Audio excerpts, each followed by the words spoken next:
Hello, everyone. Welcome back to another episode of the second quarter. I'm your co-host Dalton Carty, I'm your co-host Jacob Eichenlob. and today we're going to be discussing our weekly top 10 after the Week 15 recap. So to kick things off at number 10, I have the San Francisco 49ers, who are 8-6, coming off of a big win to kind of give them a one-game buffer in the wild card. So obviously they've done very, very well recently. They're a hot team, so I put them at 10. I got Chargers at 10. After that loss to the Chiefs, I didn't want to move. I had them at 8 last week. I didn't want to drop them completely out because they're still playing good and they lost to a very good team. So I think 10 is a good resting spot for them at the moment. Speaking of the Chargers, they're actually 9th on my list, 8-6. Obviously losing to the Chiefs, but I mean the Chiefs are just an incredibly good football team. It's tough to stop Hill, Kelsey, and Patrick Mahomes, and that defense has actually been playing very well recently too. So I still have them at 9. They're still in a wild card spot. Still a very good football team. I got the Colts at 9 at the moment, and heading into that game against Arizona, it's gonna really decide where they land in the playoff if they even make it. Yeah. And speaking of Arizona, they're next on my list at number 8, 10-4. Devastating loss to the Lions, but everybody has a bad game. That's really all this was just a bad game. And then they'll have a tough opponent against the Colts in Arizona this week. So they land 8 on my top 10. Number 8 for me, I got the Tennessee Titans. Obviously, you don't want to lose to the Steelers like that, especially with just a horrible second half turnover wise. But they're still not a bad football team. They're still 3rd in the AFC. So I think I'm going to keep them. I don't think I want to drop them all the way out of the top 10. Yeah, obviously playing with a lot of injuries too, so they will get healthy and they will get better.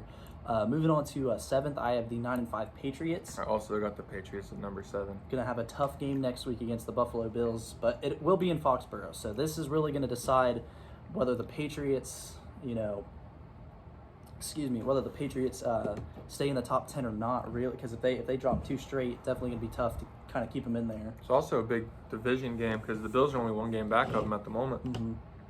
Taking a win there would be huge for them. Moving on to 6, I have the Buccaneers. Obviously, being shut out by the Saints is not good, but they still have one of the best rosters in the NFL. It's Tom Brady. They don't have Mike Evans or Chris Godwin or Leonard Fournette most likely for the rest of the season, but they're still a really good football team. That defense is still really solid, so I have them at number 6. Number 6, I got the Cardinals. They're still 10-4, top 3-4 team in the NFC in my opinion. I just don't see dropping them farther than that. I know it was a bad loss, but every team plays bad games. Moving on to 5th, actually, excuse me. I have the 8-6 Colts, which might be a little bit high, but they're one of the hottest teams in football right now. And Jonathan Taylor's playing out of his mind, so I have them pretty high up there. I have the 10-4 Cowboys at number 5. They're just a good team, sorta ish. They got Tony Pollard, who I think is definitely a better back than Ezekiel at this point. And then Dak's been playing kind of mediocre, and their defense is really saving them, in my opinion. Oh, absolutely, yeah. Four takeaways in their last 3 games. Each game, actually. Right. Yeah, 4 takeaways in each game of their last 3 games. Moving on to 4th, speaking of the Cowboys, they're number 4 on the list, 10-4. Good football team. He really kind of covered it there. So who do you got for? I got the Rams coming off that win against Seattle. Obviously the missed pass interference call is a big factor in that. But, I mean, even if they call that, there's nothing saying that's going to swing momentum in Seattle's favor, so I got them at 4. Moving on to 3rd, speaking of the Rams again, I have the Rams. It seems like I just got one ahead of what you have, Matt. I got the Bucs at 3, and he covered that back at number 6 when we were there. So, yeah, again, good football team, just injuries. They are a deep football team, but you don't want to count out Tom Brady, so I got him at 3. Yeah, and then he kind of covered the Rams. Obviously, the pass interference call might affect their ranking if Russell Wilson leads that team down there and they score and tie the game. But again, the Rams are just a really good football team. Von Miller getting his first sack as a Ram.